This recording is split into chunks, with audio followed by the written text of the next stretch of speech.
When I opened my eyes this morning, I expected to hear the usual sounds: cars passing, people talking, my family moving around the house.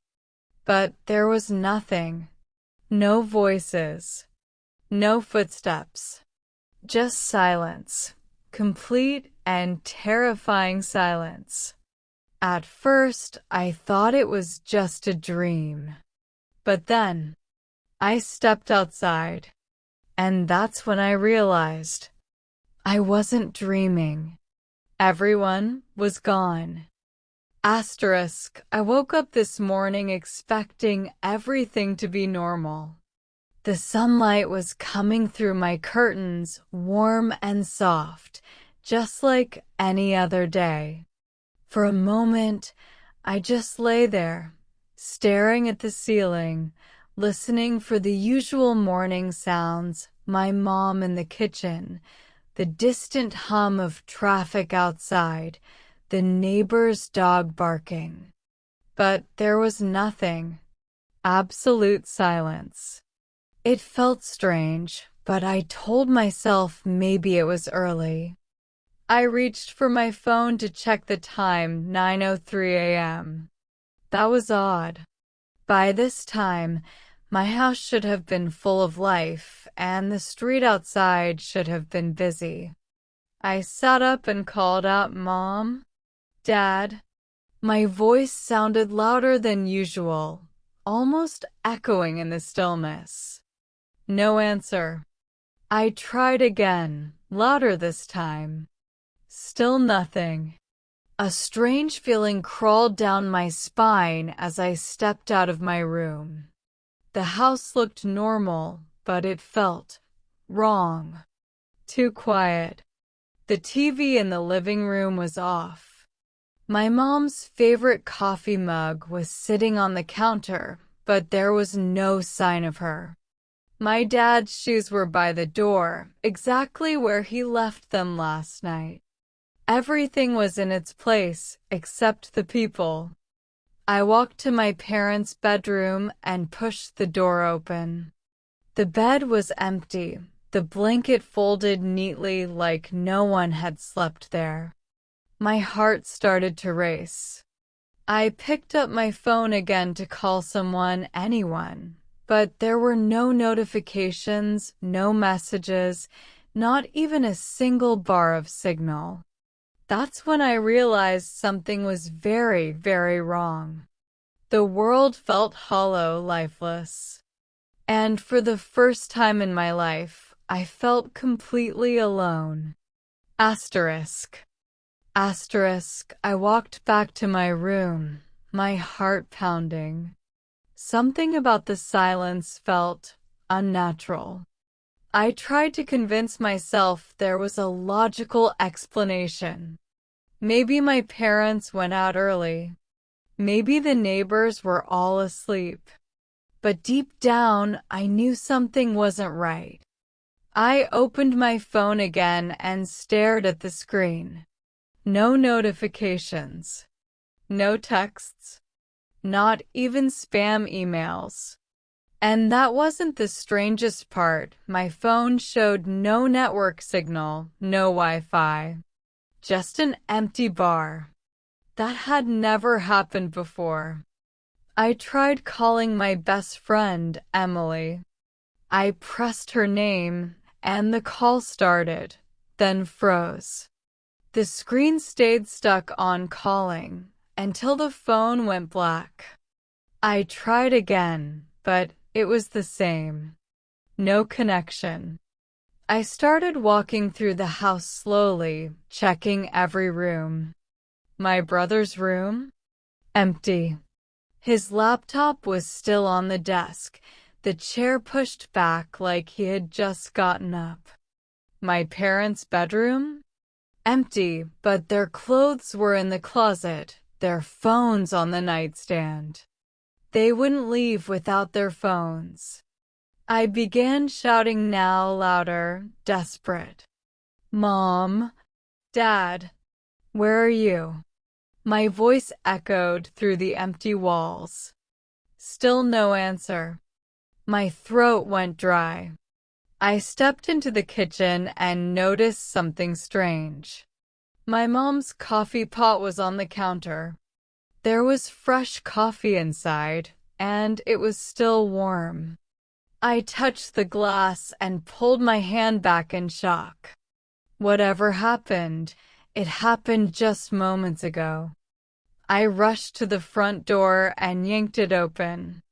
Bright sunlight hit my face, but what I saw made me stop breathing. The street outside was completely empty. Asterisk. I stepped outside, squinting against the bright sunlight. The air was warm, still, and unnervingly silent. My street was usually alive with noise, kids playing, dogs barking, cars passing by. But now, nothing. The road was empty. Every driveway had cars parked, just like always, but there wasn't a single person in sight. No voices. No movement. Not even the sound of wind. It was like the whole world had stopped breathing. I called out, "Hello? Anyone there?" My voice sounded strange, too loud in the dead silence.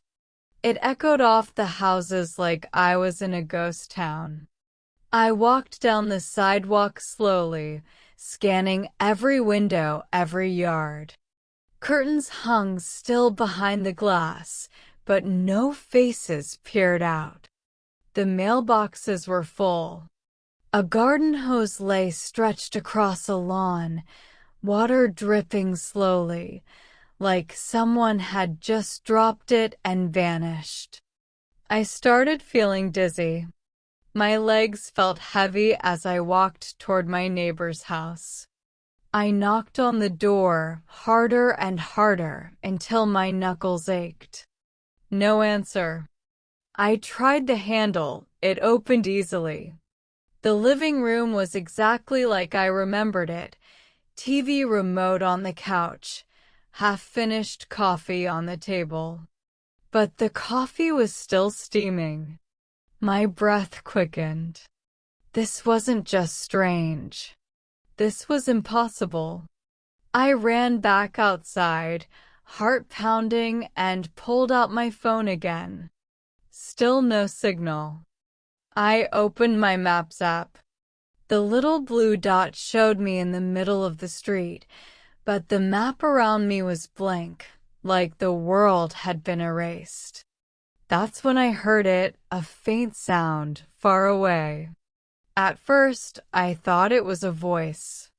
I froze, listening hard. It came again. A whisper. Soft, almost like it was calling my name. And then, silence. Asterisk. Asterisk. My chest felt tight as I stood there, frozen in the middle of the street. That whisper, it sounded real. Too real. But now there was only silence again, like nothing had happened. I started walking faster, almost running, desperate to find someone, anyone. I headed toward the main road. Normally, it would be full of cars, buses, people rushing to work. But as I turned the corner, my heart nearly stopped. The road stretched out in both directions, completely empty. Traffic lights blinked red and green, but there were no cars to stop, no footsteps, no voices. Just me and the sound of my own breathing. I saw a gas station up ahead and sprinted toward it. Maybe someone was inside. Maybe I'd finally see another human being.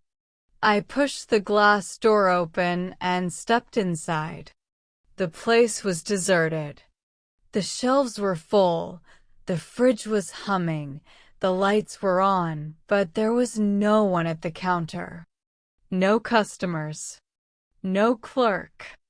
Nothing. I called out, "Hello? Is anyone here? My voice cracked.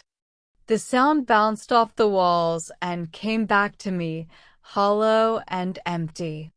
I walked behind the counter and froze.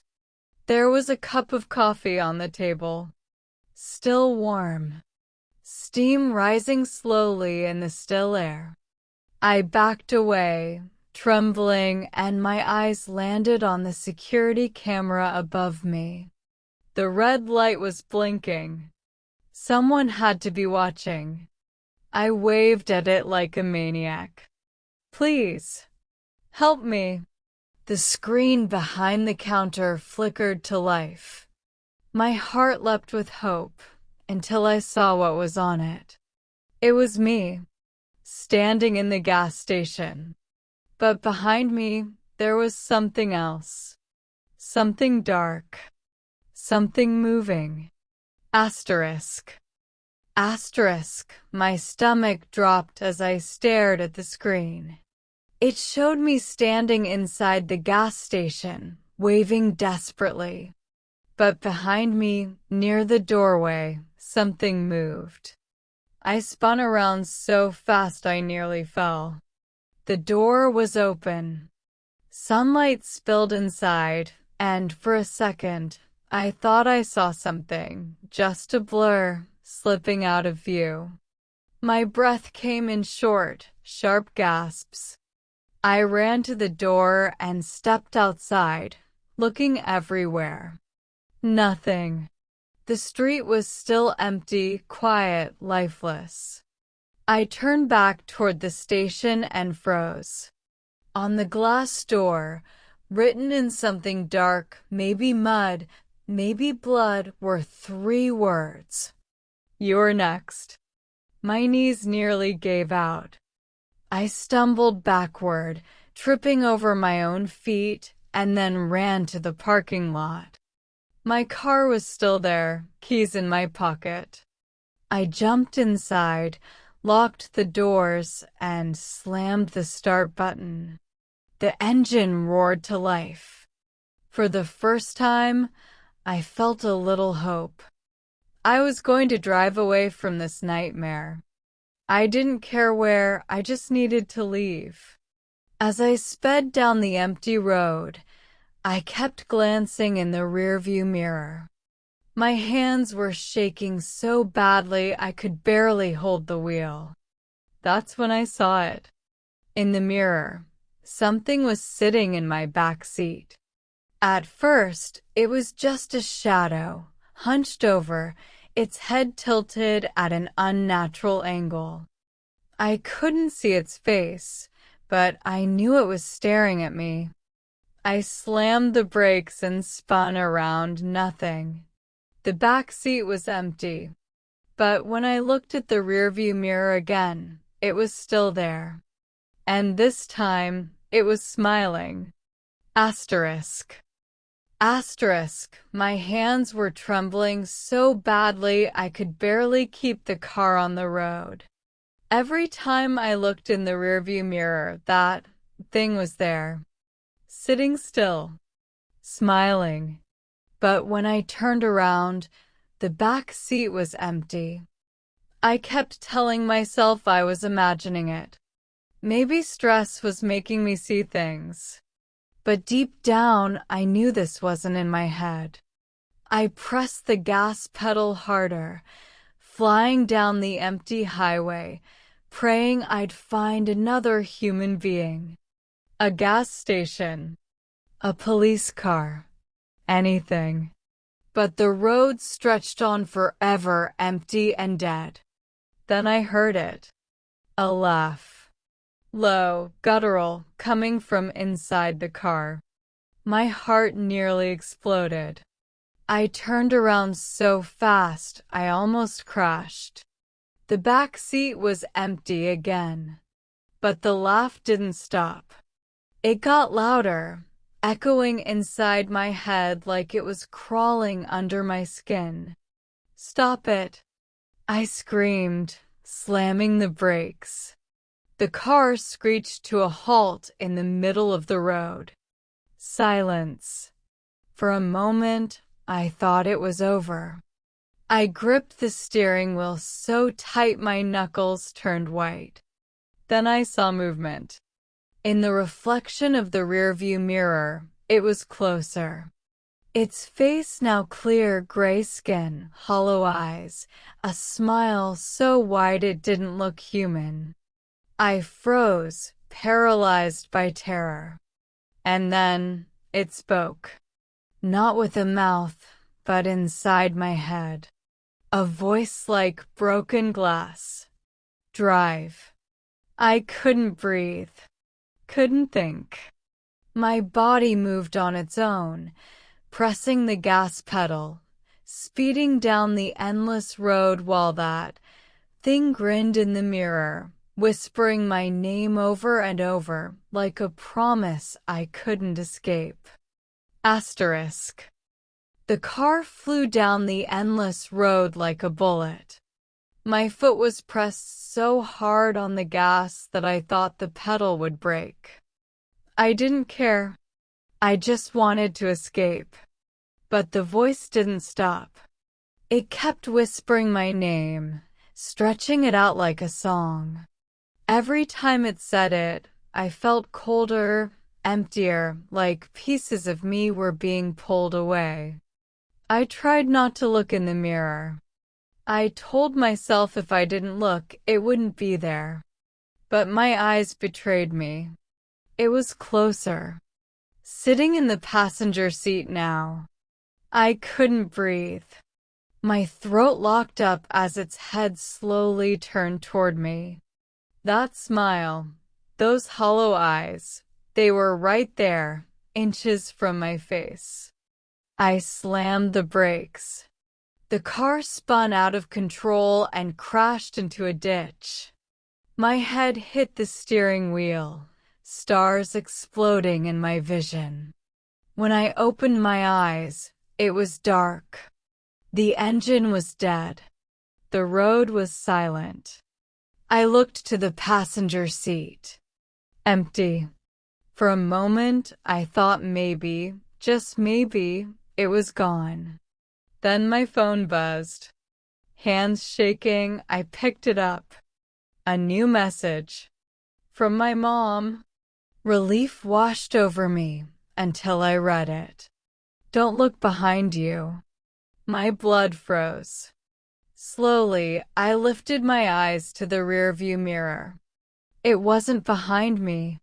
It was sitting in my seat, its face pressed against mine, grinning so wide its mouth tore open like a wound. And then, everything went black. Asterisk. If this story gave you chills, make sure to subscribe for more terrifying tales. And remember, the next nightmare might be yours. And tell us how you like the story by commenting.